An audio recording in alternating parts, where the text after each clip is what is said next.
Assalamualaikum warahmatullahi wabarakatuh. Salam sejahtera untuk kita semua. Baik Bapak Ibu, perkenalkan nama saya Iwan Beni. Saya adalah penemu konsep Karnus. Dalam kesempatan kali ini saya akan menyampaikan, memaparkan bagaimana strategi menghadapi virus corona dengan konsep Karnus. Nah, sebelum kita lebih lanjut, maka kita akan mereview dulu bersama-sama apa sih definisi virus itu. Jadi, virus itu adalah mikroorganisme patogen yang menginfeksi sel makhluk hidup.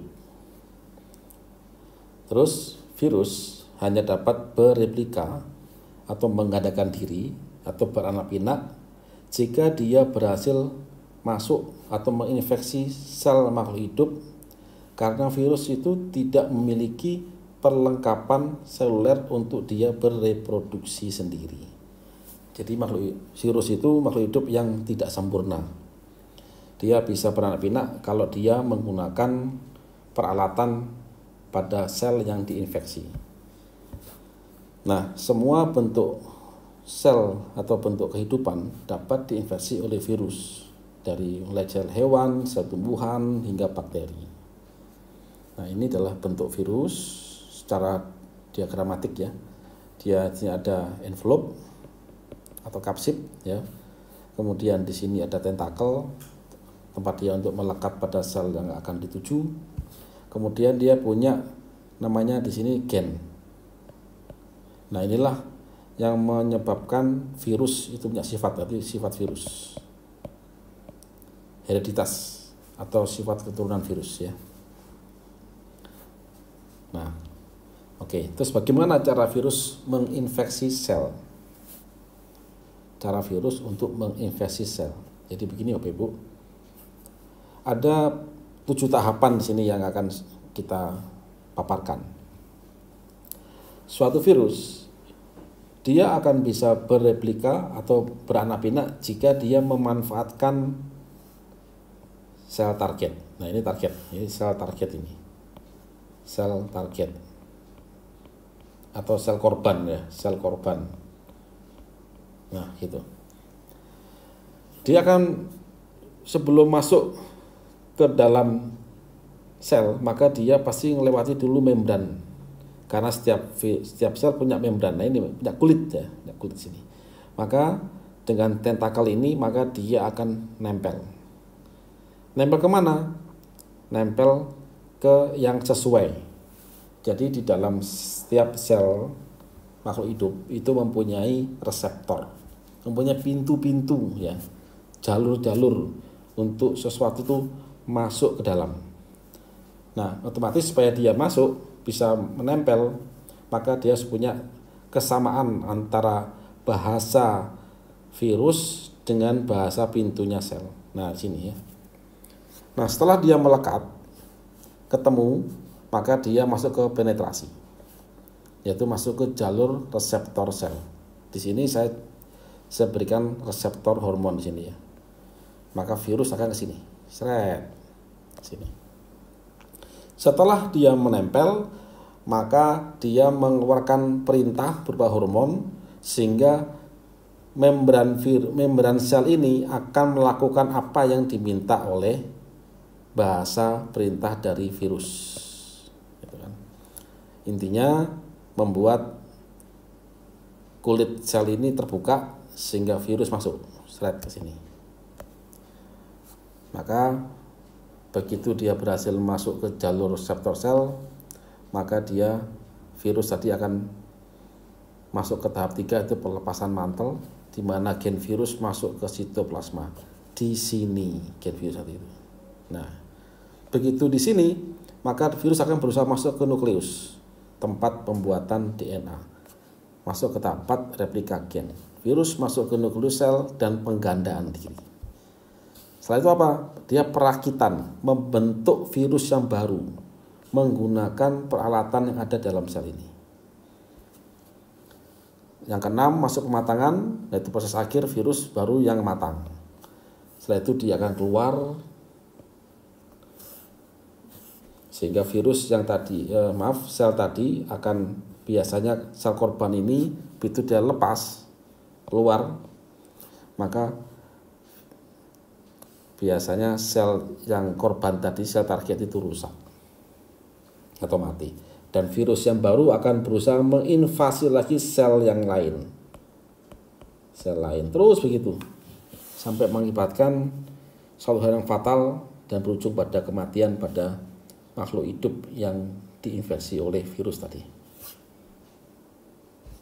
Nah, sekarang coba kita ke virus corona ya.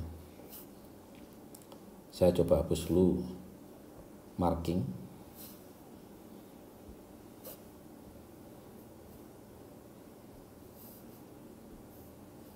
Nah, ini belum saya hapus, oke. Nah, masuk ke virus corona. Virus ini disinyalir berasal dari hewan. Dia mempunyai tentakel perlekatan. Sama kayak tadi ya, virus tadi dia punya tentakel di sini. Tentakel ini dinamakan spike. Biasanya berupa glikoprotein. Kebetulan pada virus corona itu terbuat dari glikoprotein. Kemudian setelah dia nempel ke sel target, maka dia mempunyai hormon peptide yang berjenis angiotensin. Ini yang memerintahkan sel untuk membuka membrannya sehingga virus corona bisa masuk ke dalam sel. Nah, kemudian sebagai efek lain dari virus tadi, dia akan merusak sel yang diinfeksi pada ACE2 atau angiotensin converter enzim, yang dia itu berfungsi untuk membuat sel tadi untuk mengkerut atau berkontraksi. Kalau nggak ada ACE itu, maka sel tidak akan berkontraksi, dan ini akan terjadi kegagalan fungsi organ nantinya. Oke, coba kita cari tahapan cara virus corona menginfeksi sel. 1. Pelekatan. Balik ke definisi tadi virus, bahwa virus itu akan melekat ke sel target jika ada kesesuaian antara pintunya reseptor hormon dengan tentakelnya. Nah, untuk dia melakukan penetrasi. Nah, penetrasi itu dilakukan dengan angiotensin reseptor pada sel. Pada coronavirus, dia akan mencari sel yang mempunyai angiotensin reseptor. Jadi jenis reseptornya, pintu sel itu dia mempunyai angiotensin reseptor. Begitu dia masuk ke sini, maka ya sudah. Maka virus masuk tahap 3, dia masuk. Kemudian dia masuk ke sini, replika. Nah, sampai kemudian dia merusak beberapa enzim. Ternyata efek dari virus corona ini dia itu merusak ACE2. Otomatis sel yang dirusak angiotensin converter enzimnya ini dirusak, otomatis sel tadi tidak bisa melakukan kontraksi. Jika terjadi pada suatu organ, maka pasti organ tadi gagal untuk berkontraksi. Jika terjadi pada organ jantung, gagal jantung, paru-paru gagal paru-paru, gagal nafas, dan sebagainya. Nah, ini skemanya begitu. Nah, sekarang sel apakah yang jadi target COVID-19? Tadi saya sampaikan bahwa virus itu akan mentarget, jadi virus itu akan mentarget sel yang ada kesesuaian antara reseptor sel dengan spike-nya. Nah, ini harus sesuai nih. Nah, kebetulan si corona ini dia mempunyai spike glikoprotein yang dia mengeluarkan hormon angiotensin. Jadi otomatis dia akan menginvasi sel yang mempunyai angiotensin reseptor. sel apa aja manusia itu yang punya angiotensin reseptor? 1. Sel paru-paru, 2. Sel jantung, 3. Sel ginjal, yang keempat sel pencernaan. Terus apa sih fungsi hormon peptide angiotensin itu? Hormon itu adalah salah satu skema sistem pemerintahan pada tubuh manusia yang memerintahkan sel untuk beraktivitas bertindak. Nah, pada angiotensin hormon dia memerintahkan sel untuk melakukan kontraksi. Jika sel jantung dapat perintah angiotensin ini, maka dia akan berkontraksi memompa. Jika sel paru-paru mungkin dia akan berkontraksi untuk mengembang atau memompa udara ya. Nah, apabila perintah ini diganggu atau ditiadakan, bisa dibayangkan jantung tidak akan berdetak, paru-paru nggak akan mengembang mungkin. Apa akibatnya? Ya bisa gagal jantung dan gagal nafas. Nah, ingat, apa sih beda hormon dan enzim? Di sini jangan bingung. Hal ini sudah kita bahas waktu ada kuliah Karnus 5 angkatan. Kita sering bicarakan tentang dua hal ini. Jadi perlu Bapak Ibu ketahui, konsep Karnus ini ada perkuliahannya. Kita bahas alam semesta mulai dari tingkat atom sampai ke biokimia untuk memahami bagaimana algoritma sang pencipta. Nah, hormon itu adalah mekanisme perintah dalam struktur organisasi sel tubuh manusia. Hormon dalam memerintah suatu sel akan menuju reseptor sel. Nah, begitu suatu sel itu menerima perintah, maka dia akan mengeksekusi. Siapa yang mengeksekusi? Dialah enzim. Jadi enzim itu eksekutor. Biasanya di belakang reseptor hormon pada sel terdapat penerus perintah berupa enzim yang antara lain tirosin kinase dan converting enzim seperti ACE2 ini. Jadi begini Bapak Ibu. Bapak Ibu ada surat perintah. Surat perintah itu adalah hormon. Terus membaca perintah,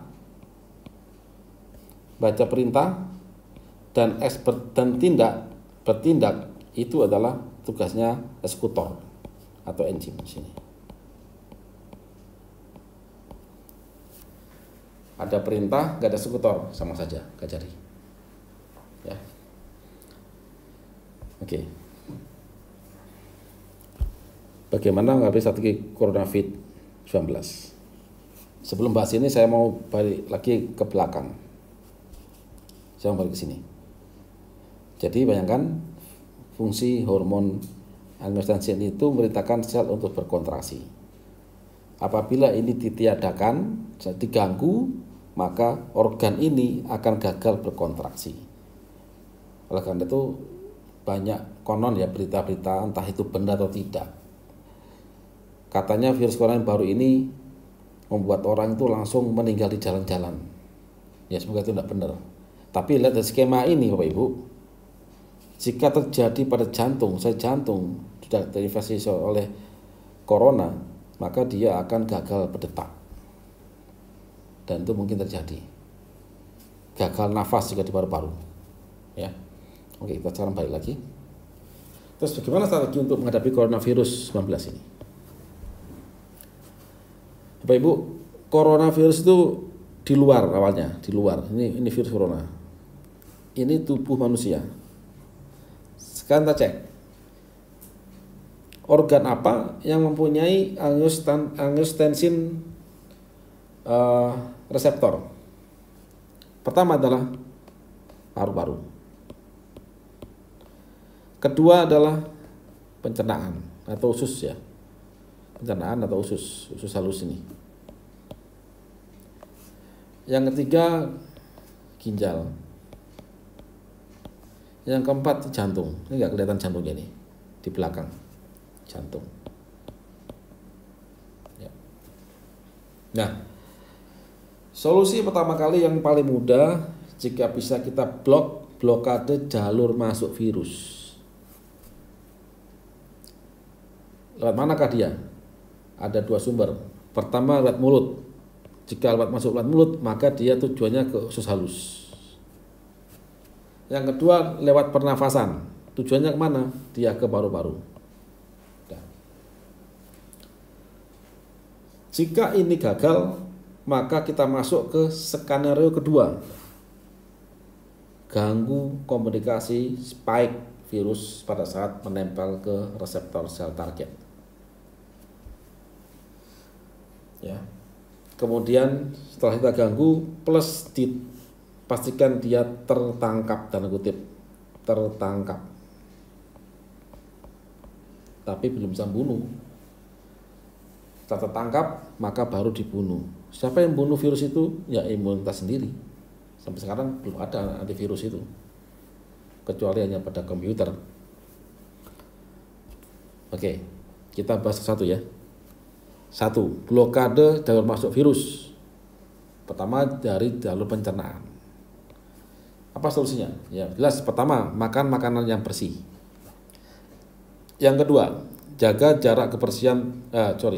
kebersihan tangan dan badan dengan sabun dan antiseptik. Kalau nggak ada antiseptik dan langka, pakailah sabun batang. Sabun batang. Kenapa? Karena batang itu dibuat dari reaksi antara minyak dengan NaOH atau KOH atau basa, sehingga sifatnya basa. Dengan pH di atas 11, maka hampir semua kuman itu dia pecah. Yang ketiga, virus yang masuk melalui makanan akan menempuh jalur dari mulut ke lambung dulu, baru ke usus halus. Pada jalur ini, Bapak Ibu, tempat pembantaian virus itu hanya ada di asam lambung, di dalam lambung. Jadi pastikan lambung Bapak Ibu itu kuat, tidak kena mah dan tidak netral. Pastikan tidak netral. Jika ini sampai dikenai suatu basa atau antasida dan sebagainya, atau dikebiri asam lambung Anda, maka otomatis lambung Anda tidak mampu untuk membunuh virus atau kuman yang masuk lewat makanan. Jadi segera rekonstruksi lambung Anda. Inilah inti konsep Karnus. Inilah yang kami teliti sekian tahun, sejak tahun 2015.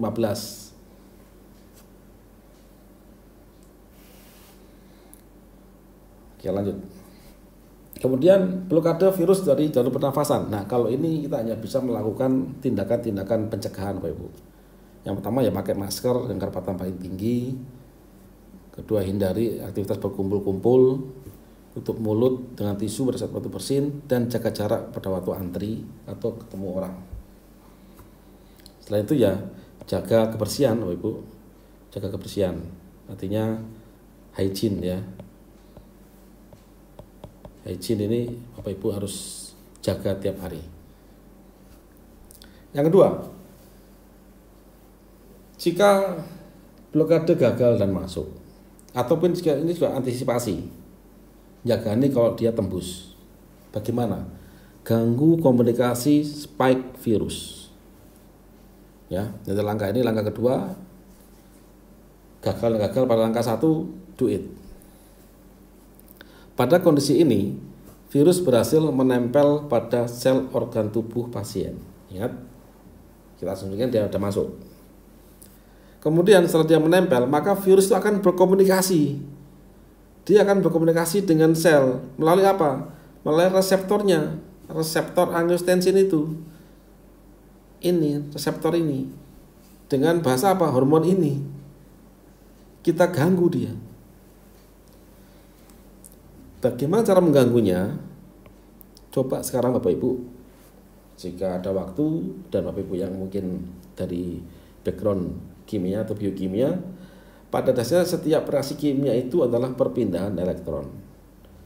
Semua elektron itu berpindah untuk mencapai suatu keidealan. Coba dipahami di situ ya. Contoh, selain angiotensin AC itu ya, yang sekarang diramaikan pada virus corona, saya coba ambil contoh enzim yang hampir sama fungsinya, yaitu tirosin kinase, yang dia menerjemahkan hormon, yang dia kerjanya memindahkan elektron dari fosfat pada peptide hormon. Jadi begitu hormon nempel pada reseptor tirosikinase, maka dia akan membiarkan fosfat, kemudian sampai ke DNA untuk dibaca perintahnya apa. Nah, intinya itu perpindahan elektron. Saya coba membuat suatu skema bagaimana kalau kita ganggu dia. Artinya kita kasih donor elektron sehingga virus tersebut terulur waktunya. Bapak Ibu, tubuh kita itu sudah dikasih Tuhan, yaitu Allah Subhanahu wa taala, suatu donor elektron buatan tubuh sendiri, yaitu grupnya glutathione, asam urat, dan juga dari beberapa kayak H2O2 ya, kayak katalase dan sebagainya. Nah, setelah kita olor dengan memberikan donor elektron tadi, jika tidak mampu kasih dia, tubuh kita tidak mampu dengan antioksidan tubuh sendiri, maka kita kasih dia dari luar, tambahan dari luar. Nah, kemudian tangkaplah virus dengan ikatan kompleks. Ini sel, kemudian ini virus masuk, dia berkomunikasi, kita donorkan elektron di sini, kemudian kita kasih semacam tanda kutip kayak lem, perangkap, sehingga dia tertangkap di luar, tidak sampai masuk. Kita ulur waktunya. Dengan apa? Karena kebetulan juga corona ini tentakelnya dari glikoprotein, artinya dari grup protein, yang kemungkinan masih bisa kita tangkap dengan suatu ikatan kompleks. Setelah tertangkap, bunuh virus itu oleh siapa? Sel imun kita yang lewat. Berarti kita butuh sel imun yang kuat dan banyak, cukup jumlahnya. 3. Setelah ditangkap, berarti dihambat dan ditangkap dalam permukaan sel paru-paru kah, sel jantung kah, maka kita harus punya pasukan pembunuh, yaitu siapa? Sel imun. Tapi ada syaratnya Bapak Ibu. Sel imun itu tak kuat jika dia tercukupi makanannya, dia mendapatkan energinya. Baik sel imun dan seluruh sel tubuh manusia itu tidak bisa memakan makanan yang masuk ke mulut kita. Amati ini. Ini makanan manusia. Sel itu tidak kenal dengan makanan itu. Apa yang mau sel?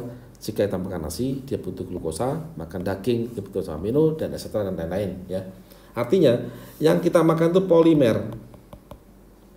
Sel itu ada membran, dia butuh monomer. Ini secara garis besar. Secara detailnya bagaimana, itu ada di kuliah konsep Karnus. Sudah ada 5 angkatan. Rencana ada angkatan ke-6. Cuman karena ada wabah corona, maka kita tidak berani kumpul-kumpul. Kita ikuti aturan pemerintah.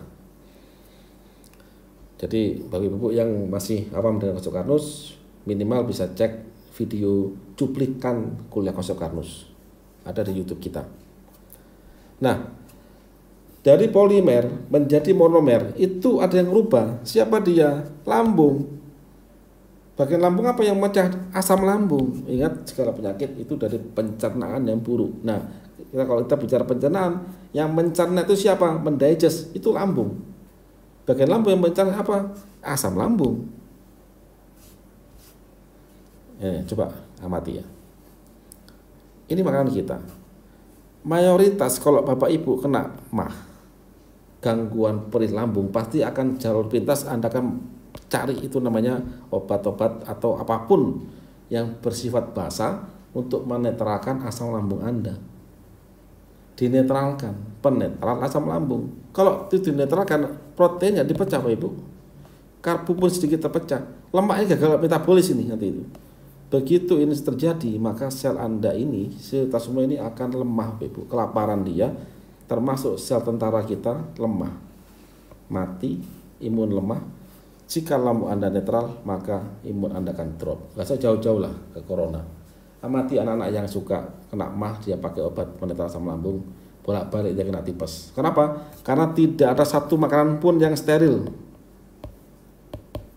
Jadi lambung ini selain dia untuk mendigest, dia juga membunuh kuman. Nah, bagaimana langkah terapannya Bapak Ibu? 1. Hidup bersih dan jauhi sumber infeksi. Makanya lebih baik kita berdiam di rumah. Itulah kenapa kami putuskan grup perusahaan kami mulai Senin depan sementara kami semua tidak beroperasi untuk yang pabrikan, tapi untuk marketing bekerja semua dari rumah. Yang kedua, jalankan konsep Carnus. Rekonstruksi lambung dengan Algagut sereal minimal 2x1. Kemudian apakah cukup hanya minum Algagut sereal? Tidak. Bapak Ibu kami minta makanan yang bergizi, bersih, dan minimal banyak lauk, 30% lauknya. Yang ketiga, ganggu komunikasi spike virus dengan sel targetnya dia. Dengan cara bagaimana? Dengan mendonorkan elektron dari grup antioksidan tubuh dan dari luar. Nah ini, kalau tubuh lemah boleh dari luar. Dalam hal ini bisa pakai Algati dengan dosis 3x1 7x1. Boleh kombinasi dengan suplemen yang lain, kasih daun hitam, bawang putih, bawang merah, buah berwarna, dan lain-lain. Silakan. Meniram silakan.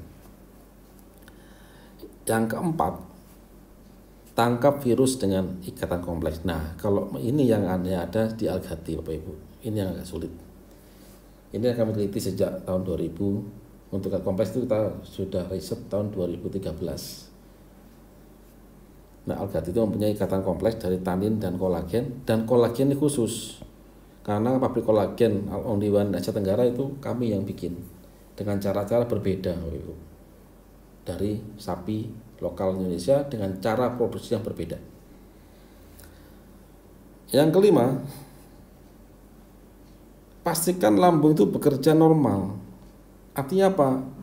Tidak terganggu keasamannya oleh obat-obat atau apapun pengkebirian asam lambung plus makanan bergizi.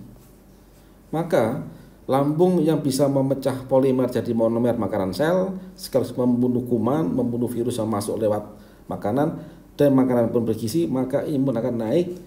Begitu naik, maka dia bisa membunuh corona yang tertangkap oleh skema 1, 2, 3, 4 ini. Nah ini Algati bentuknya begini. Dia sangat sederhana. Kita bikin dari grup Green Tea Rosella.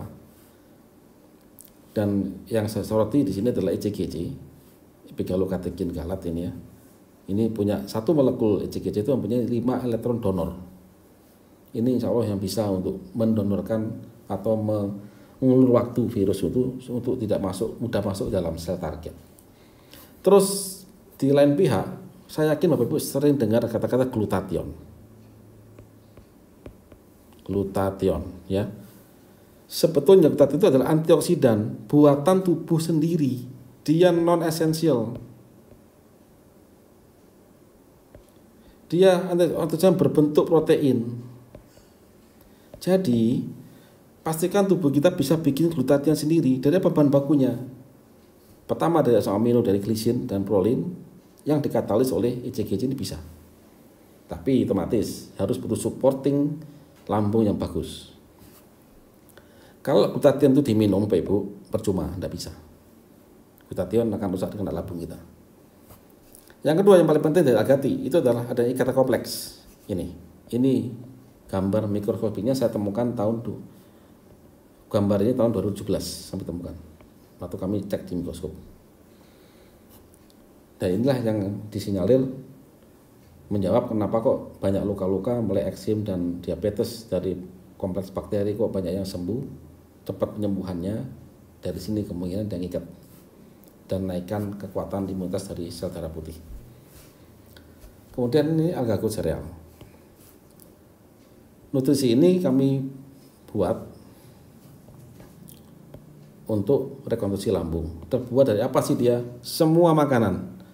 Kita ambil dari bekatul, tapi yang kita olah secara khusus. Kemudian untuk rekonstruksi sel lambung kita kasih dia makanan asam amino kolagen tipe 3. Sambil berjalan kita lapisi sementara dengan pati resisten lambung itu sehingga nggak luka.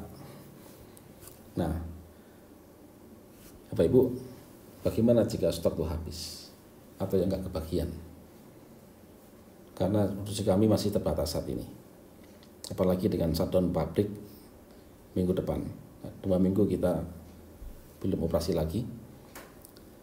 Maka jika betul-betul kehabisan dan urgent untuk tahap rekonstruksi lambung, usahakan menghindari penetralan asam lambung. Usahakan ini sebisa mungkin. Kalau tidak bisa udah parah ya sudah, gimana lagi. Kemudian makan makanan yang lembut dan bergizi. Terus bagaimana untuk menangkal virus yang untuk mengganggu spike virus, komunikasi virus dengan sel? Yang bisa kita lakukan ini adalah memberikan donor elektron yang sebanyak mungkin yang kita bisa, yaitu makan makanan buah berwarna, misalnya jamu biji dan lain-lain. Cari aja makan buah-buahannya, tapi cari yang bagus ya Ibu. Minum green tea bisa, dan suplemen herbal yang lain, atau soda, bawang putih, bawang merah, kemudian umbi-umbian semacam kayak kurkumin, dan juga bisa juga kombinasi yang herbal lainnya seperti pembuat imun itu seperti apa namanya, meniran dan sebagainya. Bapak Ibu, apa yang kami sampaikan ini sebetulnya adalah usaha kita secara ilmiah bisa dipertanggungjawabkan. Kita berusaha untuk mengerti bagaimana mekanisme tubuh ini mendudukkan masalah pada pokoknya. Manusia dengan virus itu di mana komunikasinya. Dan itulah yang sering kita bahas pada konsep Karnus. Tapi perlu kita ketahui bahwa kesembuhan itu Allah, di tangan Allah. Kita tidak bisa Bapak Ibu memastikan itu semua. Semoga, saya berdoa semoga kita semua diberi keselamatan. Dan kita bisa berjumpa lagi pada event-event, baik itu event kuliah Karnus atau event-event yang lain. Sampai jumpa Bapak Ibu, dan mohon maaf apabila ada yang tidak berkenan selama kami menyampaikan suatu makalah sama kita berinteraksi. Demikian, Assalamualaikum warahmatullahi wabarakatuh.